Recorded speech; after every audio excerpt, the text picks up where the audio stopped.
Hi, this is Paul from TradeTheFifth.com, and I just want to talk about US dollar Japanese yen. I'm using this as an example with forex pairs using both our Elliott wave indicator suite and our roller coaster indicator suite. But first of all, we need to understand the behavior of this particular currency pair. So what I've done is gone in and prepared this, if you like, US dollar Japanese yen on the daily time frame first. I want to see where my linear support and resistance zone, so where I have lots of touches, both support and resistance here on this lower one, centered around 109.866, and then I've got another one here with some touches here, resistance, we've got clustering here, and we've got resistance there as well. So again, this linear is a 111.423, and then we've got another one where we peak a high here, so we've got a really good strong support and resistance zones there. So there's linear. Then I want to see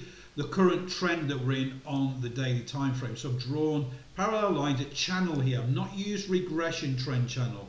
This is important for me because I'd like to see the center line as my main channel here. So where we test as support here, resistance here, support, support, support. So we can see the center line's really good, and then we get the trend line on the top where we act as support here, and lots of resistance coming up in this bullish channel.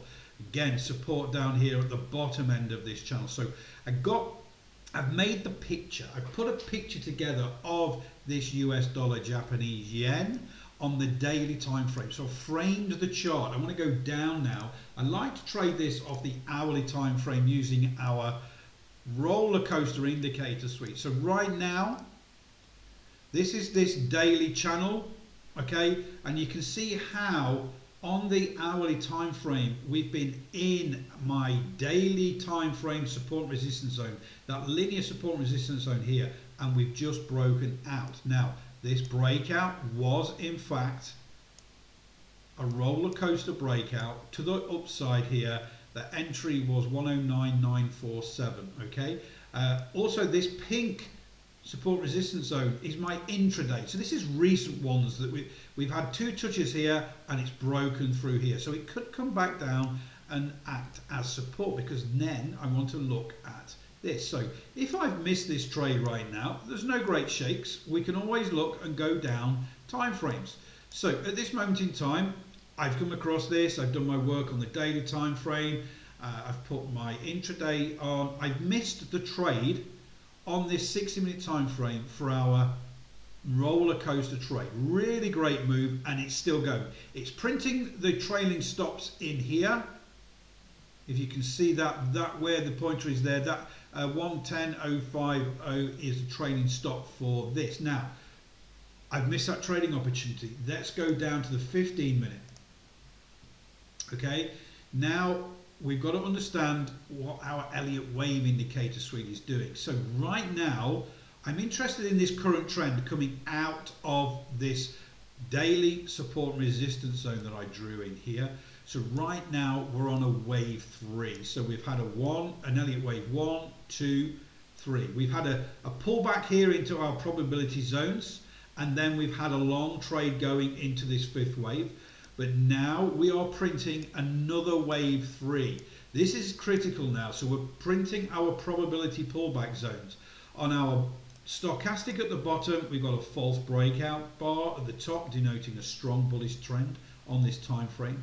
So what we have to do now, as you can see, the wave 3 just keeps printing those new highs.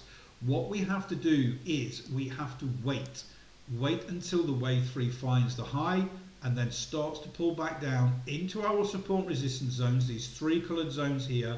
Once they do the wave 4, once we pull back, green zone is an 85% probability to go on and reach that new 5th wave target zone, which is automated.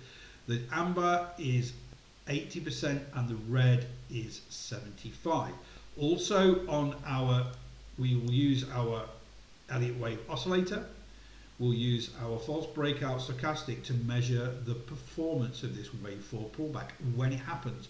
All we are right now is passengers. If we didn't get in that 60-minute time frame for the breakout using our roller coaster indicator suite, We now have to wait and be patient on a lower time frame, on the 15-minute time frame, wait for this wave 3 to find resistance and then come back down. Where is that resistance? The next daily time zone here, on the support resistance zone is all the way up here. It could go all the way up there, but we do have the top end of our daily channel here, as you can see, where it goes from grey to black when we drew that on the daily time frame. So that could be the resistance level which it comes back, because it keeps testing the upper bound of that daily channel.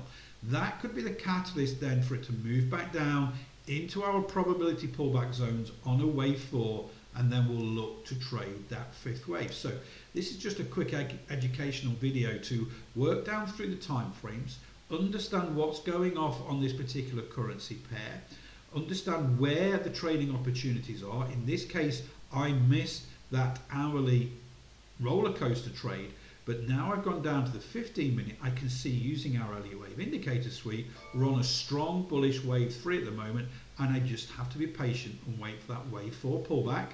When all the rules are met and all the observations that we teach in our training bootcamp, then we'll trade that 5th wave move. So it's all about being patient.